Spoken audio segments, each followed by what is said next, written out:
The views and opinions expressed on this program are those of the participants and do not reflect the views of BronxNet or the program underwriters.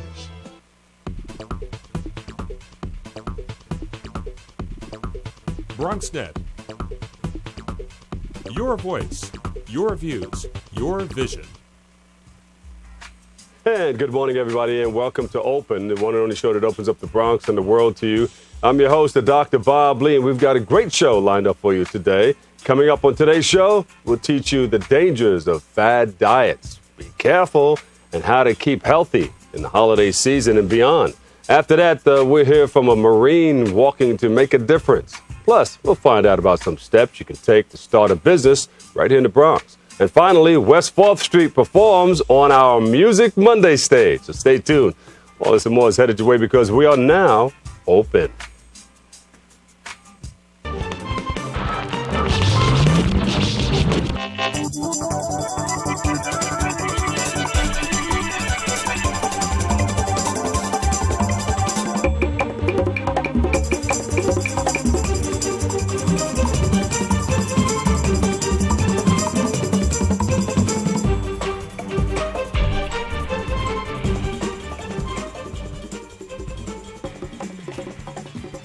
Hello, everybody. Once again, I'm your host, Dr. Bob Lee, and today is Monday, December 16th. Wow, just a few days away from Christmas. Happy holidays to you and yours from all of us here at BronxNet. You're watching Open, the one and only live interactive program that brings the Bronx and New York City straight to your TV set. We got a great show lined up for you today, but first, let's check in with our resident DJ on the ones that sick, twos, Mike Vince Bracey. How you doing, man? What's going on, Dr. Bob Lee? You're on the MIC and on the ones and twos. Yes, I am. I actually got some ones and twos in here today. Oh, that's good. I like that. I like that. A little control and everything over there. So how are you prepared? You're more prepared, you know? Just a little bit. How are you preparing for the holiday season? How am I preparing? Try to make sure I get my gift shopping done early. Nobody on my shopping list really wants anything crazy, so I try to make That's a good thing, right? Yeah. Get it out of the way. Expensive. Make sure you have all your business dates on the calendar and stuff, so you don't have to cancel anything. And there are a lot of people out there that can't give, but you know, one of the most important things we try to tell people, it's good to give because you get by giving. And it doesn't have to be monetary. It doesn't have to be money all the time, you know. You can give your time. Right. You can pay attention to what somebody's telling you, talking about, you know. Give some conversation. There's always something that you can give that doesn't have to be money. This is very true. Yeah. A lot of people don't understand that. Where's my gift? Where's my card? You know, you can get them a card and say, hey, you know, I'd like to bring you this something from, or spend some time with you. Exactly. And I know, you know, on Thanksgiving season, you were giving out turkeys. Yeah. I actually participated in my mother's church. I was also giving out food, handing out food to the homeless and stuff like that. So, you know, everybody can give back during the holiday season. That's good. And you're going to feel how that comes back. It's a circle of love. Yes. You get by giving because it's one of the paradoxes of life. That's how it works. Right on. All right. Thanks. You got some nice tunes over there for us? Of course, all the time. I on the ones and twos and got that secret 8-track machine under the table there. We know about it. Thanks, man. All right, we got to take a quick break, but when we return, we'll let you know how you can keep healthy. So stay tuned right here on Open.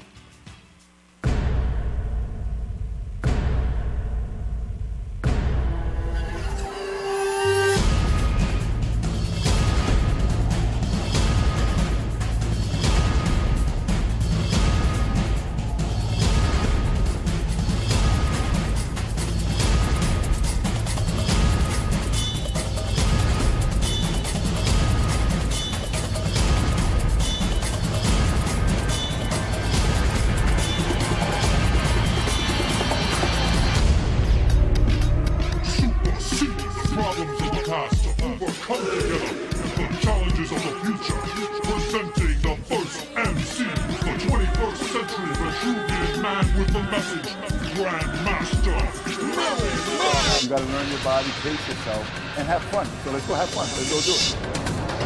The tricky thing about shoulders, your shoulders is a 3-tier muscle. You have your front delt, you have your rear delt, and you have your mid delt. So when you're working out your shoulders properly, you have to do 3 different exercises.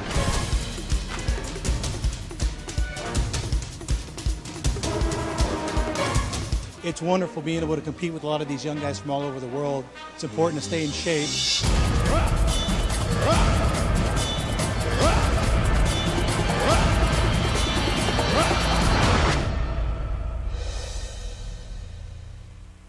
Barry, time is running out. According to my calculations, 1 in 5 kids in America struggles with hunger. How can so many children face hunger when there's more than enough food to feed them all? Babadoo. You're right, Barry. We can help solve hunger by teaming up with Feeding America to get food to hungry kids in communities across the country. Help Flint and the Feeding America network of food banks get food to the people who need it in your community.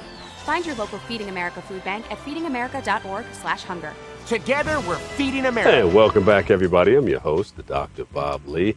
Our first guest is a registered dietitian and nutrition consultant, Fiorella DeCarla, and she does a lot of things in our community and always has a wealth of information. She joins us here today to share about the dangers of fad diets. There's a lot of fad diets out there. Sometimes you stay up late night and you see them, some of them on TV. Yeah. You know? Tell us about some of them that stand out.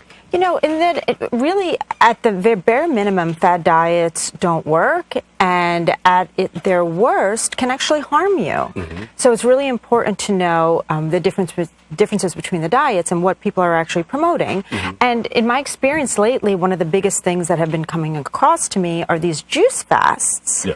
You know, people who will go on juice fast for 3 days or for a week, and it's very, very trendy. There are a lot of juice bars opening up that kind of cater to this particular diet or this particular fast. But what does that do, like a juice diet? Well, this is what Some people think it's pretty good.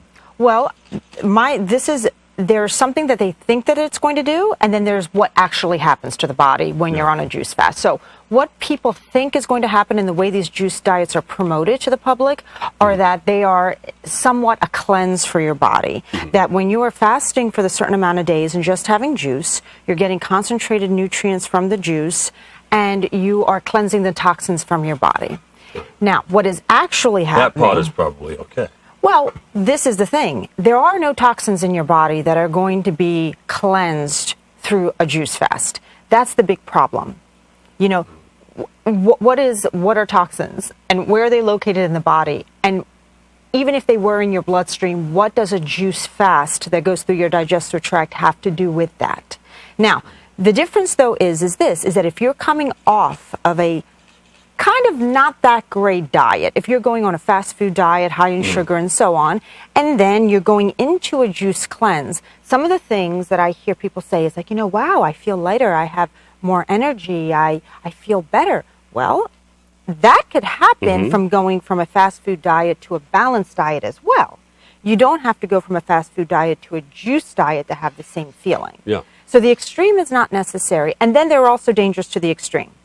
So what does it actually do to your body, a juice fast? So this is what happens. Your body naturally is not meant to fast. It is not. It is meant to eat every 4 hours because there are certain hormones and blood sugar levels that are supposed to act in a certain way only with the accompaniment of food in your body. So if you're not having food in your body, several things happen. First, your body goes into a starvation state, which is partly what people are demonstrating. They are starting to feel, I feel so much energy. You know what the energy is? What? Starvation.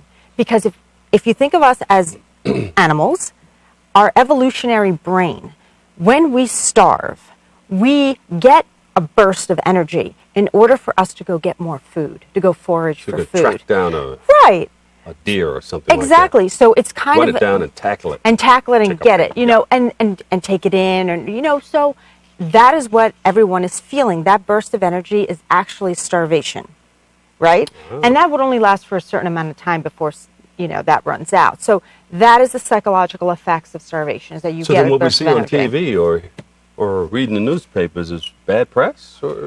Well, it's a... press taking us to another area? It's an extreme... Leading us to believe well, I think that... something different? Well, this is what I think. I think the product in of itself is not a bad product. For example, if you juice and you have a juice a day with other food, that's amazing, great. But a juice a day in lieu of other food can have some damaging But effects. what makes it so popular, though? What makes it popular is that it gives people a very quick fix. For example, if you don't eat for 3 days or 4 days, you're going to lose some weight. You're going to lose some water weight. So initially, a person will believe that they've actually lost weight. So that is the quick fix of how people get really caught up in juice fasts, because of that temporary. But what happens is that you're slowing your metabolism in the meantime because your body's starving. And then as soon as you put any food or drink in your mouth after that fast, you gain all the weight back. So it really doesn't work at the end. So then, what do we do if we wanted to detoxify or cleanse?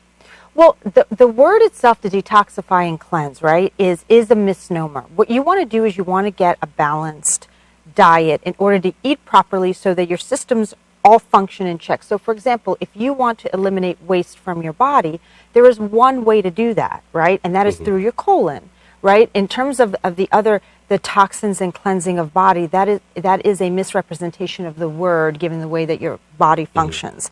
So, in order to feel better, what you want to do is you want to turn your lifestyle into a more balanced diet where you're fully hydrated, you have fiber, you're able to cleanse your colon regularly every day. Yeah. So that would make more sense in terms of actually using the body for what it's meant for. So then everything would fall in line. You want everything, the pHs and all that stuff to be in line. Exactly. The goal is to have your body homeostatic, to get a state of balance. And so to do that is to feed the body. Not feeding the body is actually its unnatural state. So a lot of water is recommended. Huh? Absolutely. Most people, and they don't think so when they're less active in the winter, but most people do need about 1 to 1.5 liters a day minimum, depending on their height, depending on their activity level. And a lot of people do under drink, during the winters as well as the summers. Yes. So how many of these do I need? So you need about 8 of those a day. 8 of these? Oh, yes. Okay. A minimum. A minimum of 8. Yeah, and so your organs are probably hydrated. It will complete the peristalsis in your gut in terms of being able to cleanse your body better. In order to having a high fiber diet without hydration is going to be counterproductive. So Does it show on your skin if you don't drink enough water? water? Absolutely. Not only the things that show on your skin, interestingly enough, are low fat diets and low hydration. Those are the number one things that I can tell on someone's skin, particularly in the winter. I can tell someone when they're on a low-fat diet and when they're not properly hydrated. And remember, the caffeine also hinders as well. Alcoholic beverages and caffeine will also strip your body of hydration. So for every glass or cup of coffee that you have, you should counter it with another glass of water. Yeah. See, a lot of people don't think that. And I'm guilty of it also. I don't drink enough It's water. hard. It's very, very hard to kind of remember to do it, particularly with water. It is very quenching, but we're so, we're so used to having flavors and everything that we don't get attracted. So what I do sometimes is I do put a little bit of flavoring in the water just so that it entices me to drink it more, like some sort of like lemonade type situation. And that makes it much easier to drink instead of just kind of like plain water. And eliminate the sugars. Sugars and starches.